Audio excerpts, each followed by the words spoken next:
जय श्री कृष्णा। धार्मिक व्रत कथा में आपका दिल से स्वागत है। आज हम सुन रहे हैं शिव महापुराण की कथा को। आप सभी को हर हर महादेव। व्यास जी बोले, प्रभु, पापी मनुष्य बड़े दुख से यमलोक के मार्ग में जाते हैं।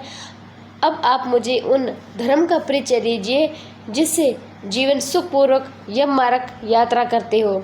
तो सनत कुमार जी ने कहा, मुने, आपना किया हुआ शुभ शुभ कर्म बिना विचार विवश होकर भोगना पड़ता है। अब मैं उन धर्म का वर्णन करता हूँ जो सुख देने वाले, इस लोक में जो श्रेष्ठ कर्म करने वाले, कोमल चित्त, दयालु पुरुष वे भयंकर यम मार्ग पर सुख से यात्रा करते हैं। जो श्रेष्ठ ब्राह्मणों को जूता और खड़ाऊ दान करता है, वह मनुष्य विशाल घोड़े पर सवार हो बड़े सुख से यमलोक को जाता है। छत्र दान करने से मनुष्य उस मार्ग पर उसी तरह छाता लगाकर चलते हैं जैसे यहाँ छाते वाले लोग चलते हैं। शिव का दान करने से रथ के द्वारा सुख से यात्रा करते हैं। शैया और आसन का दान करने से यमलोक के मार्ग में विश्राम करते हैं। सुखपूर्वक जाता हुआ जो बगीचे लगाते हैं वो छायादार वृक्ष का आराम पाते हैं, अथवा सड़क के किनारे वृक्ष रोपण करते हैं, वे धूप में बिना कष्ट उठाए यमलोक को जाते हैं। जो मनुष्य फुलवाड़ी लगाते हैं वे पुष्प विमान यात्रा करते हैं। देव मंदिर बनाने वाले उस मार्ग पर घर के भीतर क्रीड़ा करते हैं। जो आश्रम का निर्माण कराते हैं वे अनाथों के लिए घर बनवाते हैं, वे भी घर के भीतर क्रीड़ा करते हैं। जो देवता अग्नि, गुरु, ब्राह्मण, माता पिता की पूजा करते हैं वे मनुष्य स्वयं ही पूजित हो अपनी इच्छा के अनुसार अनुकूल मार्ग द्वारा सुख से यात्रा करते हैं। दीप दान करने वाले मनुष्य संपूर्ण दिशाओं को प्रकाशित करते हुए जाते हैं। गृह दान करने से दाता रोग शोक से रहित तो सुखपूर्वक यात्रा करते हैं। गुरुजनों की सेवा करने वाले मानव विश्राम करते हुए जाते हैं। बाजा देने वाले उसी तरह सुख से यात्रा करते हैं। तो प्यारे भक्तों, मानो अपने घर जा रहे हो। गोदान करने वाले लोग संपूर्ण मनवांचित वस्तुओं से भरे पूरे मार्ग द्वारा जाते हैं। मनुष्य उस मार्ग पर लोक में दिए हुए अन्न पान ही पाता है। जो किसी को पैर धोने के लिए जल देता है वह ऐसे मार्ग से जाता है जहाँ जल की सुविधा हो। जो आदरणीय पुरुषों के पैरों में उपटन लगाता है वह घोड़े की पीठ पर बैठकर यात्रा करता है। व्यास जी कहते हैं, जो दीपक अन्न घर दान करता है उसके पास यमराज कभी नहीं जाते हैं। सुवर्ण रत्न का दान करने से मनुष्य दुर्गम संकटों और स्थानों को लांघता हुआ जाता है। चांदी, गाड़ी ढोने वाले बेल और फूलों की माला दान करने से दाता सुखपूर्वक यमलोक को जाता है। इस तरह के दानों से मनुष्य सुखपूर्वक यम की लोक की यात्रा करते हैं और स्वर्ग सदा भांति भांति के भोग पाते हैं। सब दोनों में आनंद को ही उत्तम बताया गया है क्योंकि यह तत्काल तृप्ति प्रदान करने वाला है, मन को प्रिय लगने वाला, बल और बुद्धि को बढ़ाने वाला। मुनि श्रेष्ठ अन्नदाता के समान दूसरा कोई दान नहीं, क्योंकि अन्न से ही प्राणी उत्पन्न होते हैं और अन्न के अभाव में मर जाते हैं।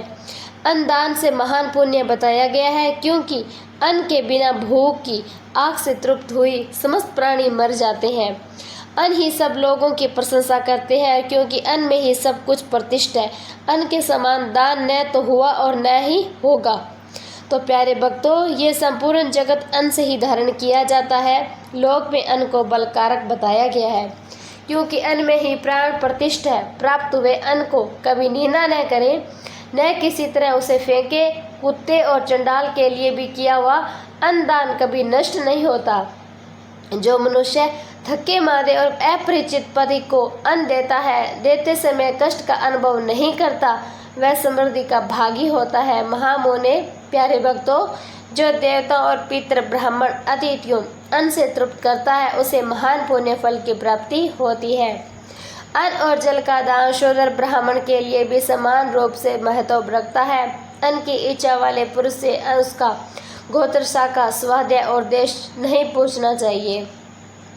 अन्न साक्षात ब्रह्मा, अन्न साक्षात विष्णु और शिव है, इसलिए अन्न के समान न दान हुआ न दान होगा।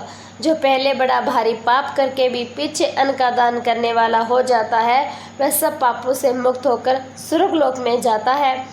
अन्न, जल, घोड़ा, गो, वस्त्र, शय्या, छत्र और आसन, इन 8 वस्तुओं के दान यमलोक के लिए उत्तम माने गए हैं। इस प्रकार दान विशेष से मनुष्य विमान पर बैठकर धर्मराज के नरक में जाता है। इसीलिए सबको दान करना बताया गया है। उचित महामुने प्यारे भक्तों, जो इस प्रसंग को सुनता है अथवा श्राद्ध में श्रद्धा और ब्राह्मणों को सुनाता है, पितरों अक्षय दान अन्नदान प्राप्त होता है।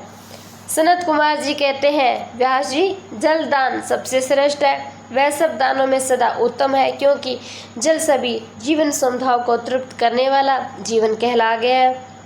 इसीलिए बड़े स्नेह के साथ अनिवार्य रूप से पोशाल जलाकर दूसरों को पानी पिलाने का प्रबंध करना चाहिए। जलाशय निर्माण इस लोक और परलोक में भी महान आनंद की प्राप्ति कराने वाला होता है। यह सत्य है और सत्य इसमें कोई संशय नहीं है। इसीलिए मनुष्य को चाहिए कि वह कुआं, बावड़ी, तालाब बनवाए। कुएं में जब पानी निकल आता है तब वह पापी पुरुष के पाप कर्म आधा भाग हर लेता है।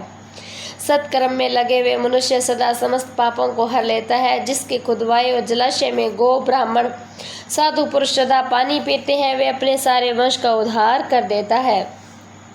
जिसके जलाशय में गर्मी के मौसम में भी अनिवार्य रूप से पानी टिका रहता है, वह कभी दुर्गम में विषम संकटों को नहीं पाता है।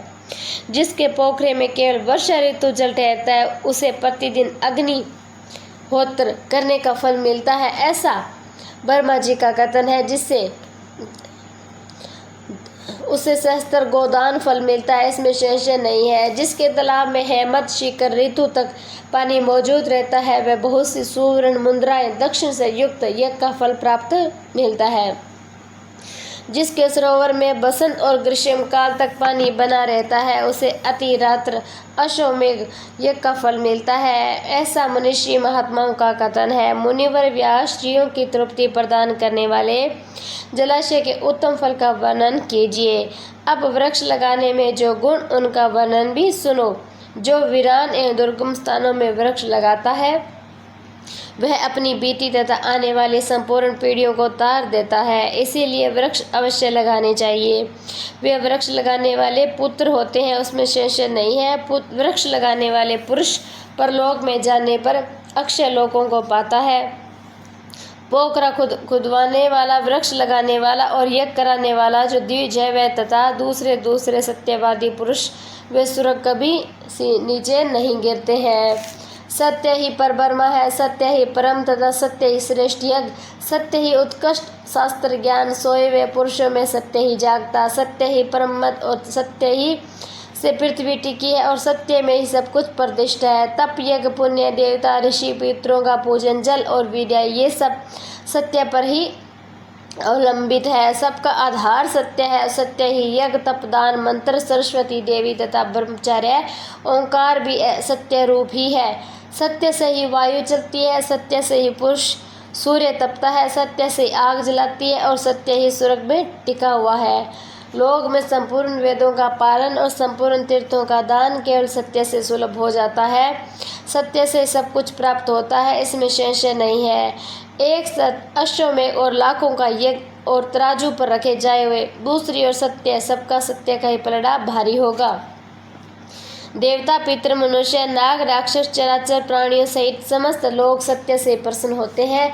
सत्य को परम धर्म कहा गया है, सत्य को परम मत बताया गया है, सत्य को परब्रह्मा परमात्मा कहते हैं। तो प्यारे भक्तों, इसीलिए सदा सत्य ही बोलना चाहिए।